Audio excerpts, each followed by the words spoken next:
Good morning. Here I am in the work parking lot again. It's Monday. Before I get started, please like and subscribe. Please share my channel. Please comment whether you agree with me or not. I just like your participation, and I want you to know how very much I appreciate that you're here. I love having you here, so thank you. So, to get started this morning, I was interacting with someone, and I'm just going to get right to it.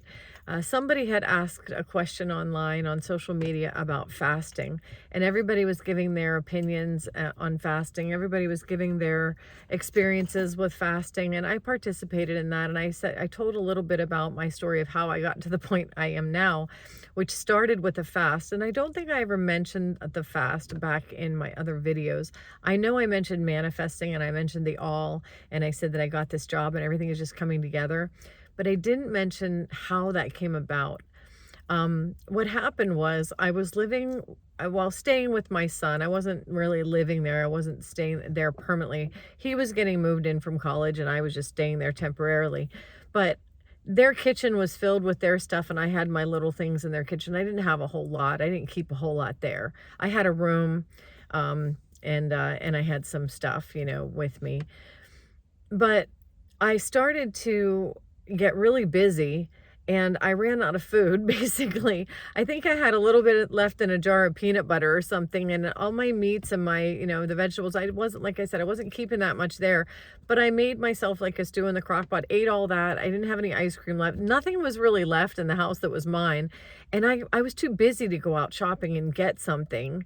And I didn't have any food. I didn't want to eat their food, and I just looked around and I thought, well, I'm not going to have time to shop probably for a day or two. This would be maybe a good time to fast. So it wasn't a voluntary conscious fast. I didn't say to myself, oh, there's plenty of food in the kitchen, I think I'll fast today. It was kind of, I wouldn't say forced on me, but it was not my will. It was not what I chose to do. But I made the best of not having any food by saying maybe this would be a good time to fast. Now, could I have gone out and gotten food during that fast? Yeah, I could have ordered Instacart. I could have gotten in my car and gone to get something. I could have gone to any given restaurant that was around us. We lived a mile from a McDonald's. Yes, I could have gotten food to eat, but I just didn't want to take the time to go out and do that particular time in my life. I was busy. So I said, I'll just go without food. Maybe this will be a way. I had fasted before, but I didn't do it right. I guess what they call right. When I had fasted in the past, I went without food, but I just thought about food and eating, and I didn't really do any meditating or do anything spiritual with it. So this time I thought I'm going to really do a deep dive into who I am, and, who we are in the universe and how we all fit in. And, there were a lot of questions I had. Who is God? Who am I in relationship to God? Who is Jesus? What did Jesus actually say? What is the science of God, and does science coincide with what Jesus said? All these were questions that I had. And as I was fasting, the longer I fasted, the more these questions kind of came to mind that I was interested in. So that's kind of how all that got started. I'm not going to say that fast made me spiritual, and I'm not going to say that I did, a fast the way most people do a fast, a spiritual fast. But I will say that during that time that I was fasting, I wasn't focusing at all. I was just drinking water, and I wasn't focusing at all on what with my body. I really wasn't paying attention at all to the body. I was really, really, really laser focused on what was inside, on the spirit. And I was interested in that, and I was seeking. I think that the key word is seeking. I was looking for answers. I was looking for scientific proof and comparisons, and Christianity in comparison with other religions, and I was just on a quest. So I think that the combination of not putting food into my body, just ignoring the physical, and putting all my focus on the spiritual, I believe that is why this whole breakthrough happened. I just saw 444. I think that the whole breakthrough that I had, and I guess, some people might call it enlightenment. Some people might call it, my eyes opened or I was able to see. Some people call it the third eye chakra, where you suddenly can see into the spiritual realm. That happened. I mean, that happened. I felt like I shifted. Some people say you elevated onto a higher frequency, or you elevated onto a higher level, or a different dimension, or there are different ways to put it. One person, I really like the way that they described it on a YouTube channel that I saw just recently. They called it layering, like layers, like when they talk about all the protons and how, or photons, and what the photons are all doing, and it's, they're all like squiggling around, and I talk about this a lot. I don't do a very good job of describing it, but, they don't really, you can't tell, or is it here, is it here? It's on the top of a wave. The waves are going like this, and a photon is at the top of any given wave, but it moves, and it's never in the same place at the same time, or never, whatever. It's always like, it can be two places at once. I mean, the slot experiment. I mean, there's so many different things with photons and with what reality is, that I got so into that. But it all really boils down. It all boils down to the fact that there are possibilities. Like, we live in a realm of this possibility, but there are other possibilities. There are other probabilities. There could be other things going on in other places right in front of our eyes that we just aren't seeing.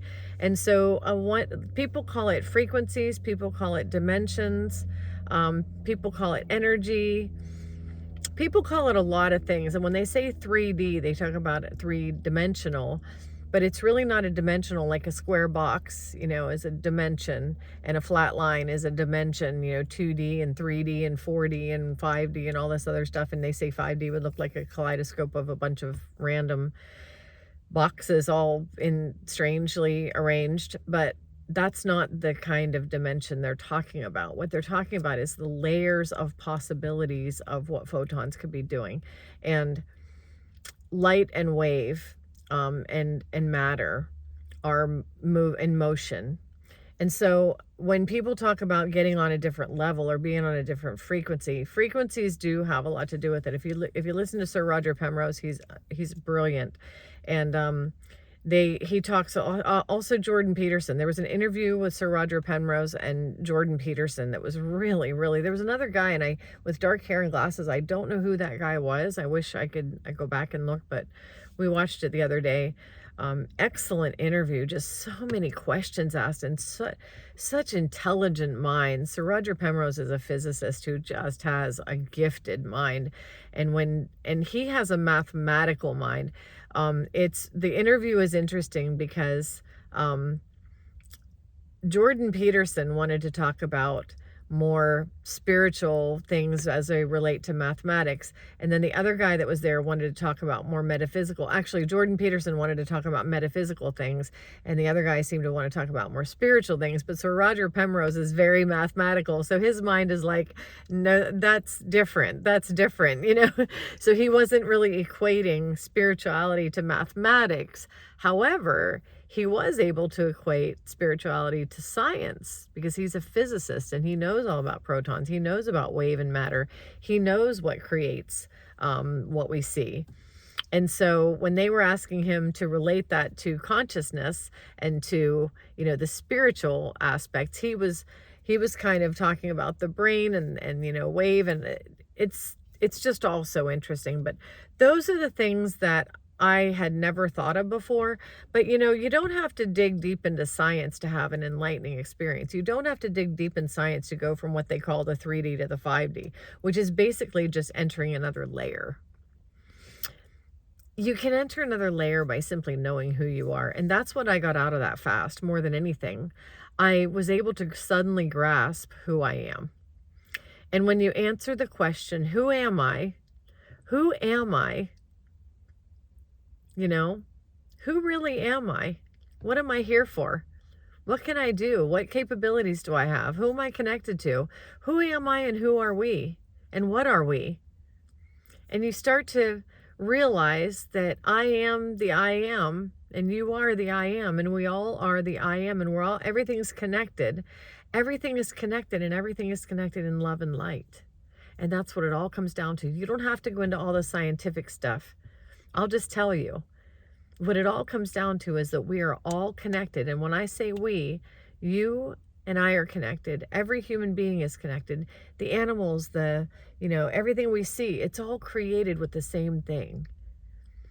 And we humans have a consciousness connection that is increased. It keeps increasing. And our purpose here is to increase the light by loving. We love, and that increases the light. We want to increase the light. So I could get into the universe and space and what's going on in space and space-time and, and all the speed of light and how the universe is expanding and how the universe could collapse on itself and how it could bounce. And that's all stuff that I have to listen to videos like 3-4 times just to get some certain concepts. Like I can get it for the most part, and then they trip me up and I have to go back and watch it again to try to understand it. But there are videos where they map it out. They really spell it out so you can break it down. But those aren't things that I feel qualified to talk about extensively, but there are definitely people out there who have intelligent minds, physicists. I love to watch about CERN, what they're doing at CERN.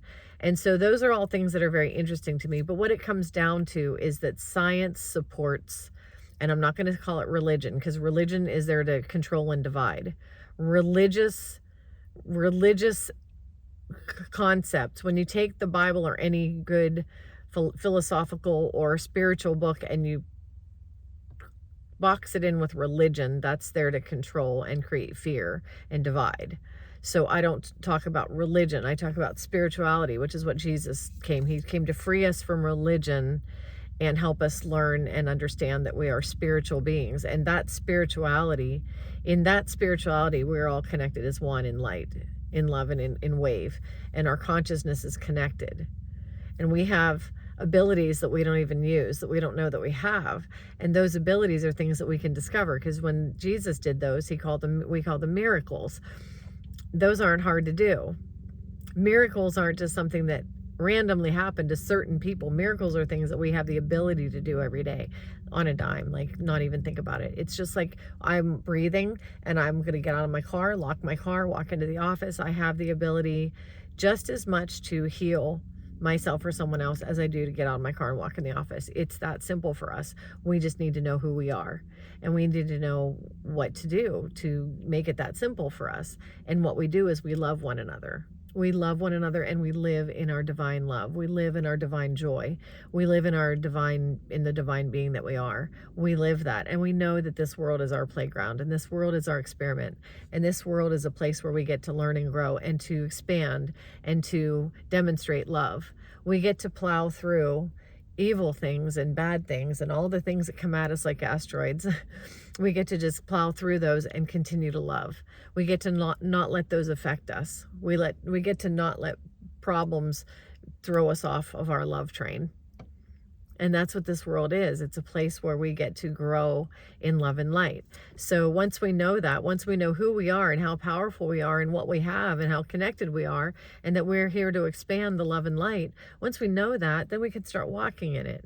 Then we walk in the confidence of knowing who we are and that we're just creating. We're creators that are creating. And we're here to just live in joy. So we get to live in joy.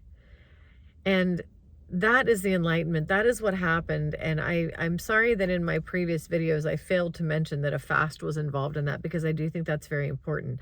I got to this level by seeking these things, but I was seeking these things while I was fasting. And so that's what I had to say today. I'm at 14 minutes. I'm going to get into the office, and I hope you are all having a great day. I'll see you next time.